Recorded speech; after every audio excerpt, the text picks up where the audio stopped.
वरुण गांधी का कटा भाजपा से टिकट, तो क्या बीजेपी के खिलाफ वरुण गांधी लड़ेंगे चुनाव? कहते हैं दिल्ली का रास्ता उत्तर प्रदेश से होकर जाता है।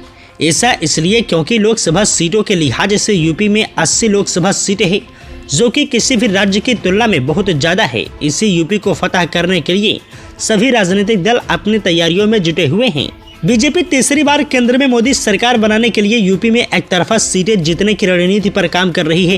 यही वजह भी है कि उम्मीदवारों के चयन पर बीजेपी सारे नफा नुकसान को देख रही है। इसी क्रम में बीजेपी ने यूपी की 13 सीटों पर प्रत्याशी घोषित कर दिए हैं। पीलीभीत से मौजूदा सांसद वरुण गांधी को तगड़ा झटका लगा है। इसके साथ ही बदायूं सांसद संघमित्रा का भी टिकट काट दिया गया है। बीजेपी ने पीलीभीत से जितिन प्रसाद को उम्मीदवार घोषित कर दिया है। जितिन प्रसाद योगी सरकार में कैबिनेट मंत्री हैं। उन्हें पीडब्ल्यूडी जैसा महत्वपूर्ण पद भी मिला था।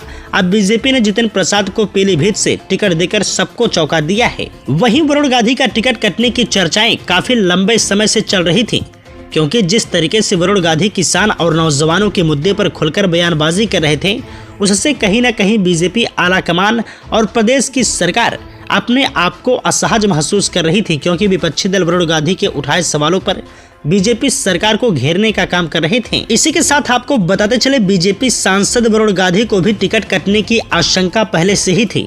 यही कारण था कि वरुण गांधी के करीबियों ने पहले से ही पीलीभीत सीट से पर्चा खरीद लिया था। उधर वरुण को समाजवादी पार्टी से टिकट मिलने की संभावना थी, लेकिन हाल ही में अखिलेश यादव ने पीलीभीत से उम्मीदवार घोषित करके वरुण गांधी को करारा झटका दे दिया। अब माना जा रहा है कि वरुण गांधी पीलीभीत से निर्दलीय चुनाव लड़ सकते हैं, क्योंकि इस सीट पर वरुण गांधी और उनकी मां मेनका गांधी दोनों लोग सांसद रह चुकी हैं। हालांकि बीजेपी ने मेनका गांधी को सुल्तानपुर से उम्मीदवार घोषित किया है। वहीं जानकारों की माने तो वरुण गांधी एक हिंदूवादी फायर ब्रांड नेता है। वो कई बार सांसद रह चुके हैं। इसी वजह से बड़ी संख्या में नौजवान वरुण गांधी के साथ जुड़ा है। बीजेपी ने टिकट काटकर वरुण गांधी का नहीं बल्कि खुद का नुकसान किया है, क्योंकि अगर वरुण गांधी ने पीलीभीत से निर्दलीय प्रत्याशी के रूप में दावा ठोका तो बीजेपी को पीलीभीत सीट पर तगड़ा झटका लग सकता है, क्योंकि वरुण गांधी के साथ बीजेपी का ही कार्यकर्ता जुड़ा हुआ है। इससे कहीं न कहीं बीजेपी को नुकसान होगा।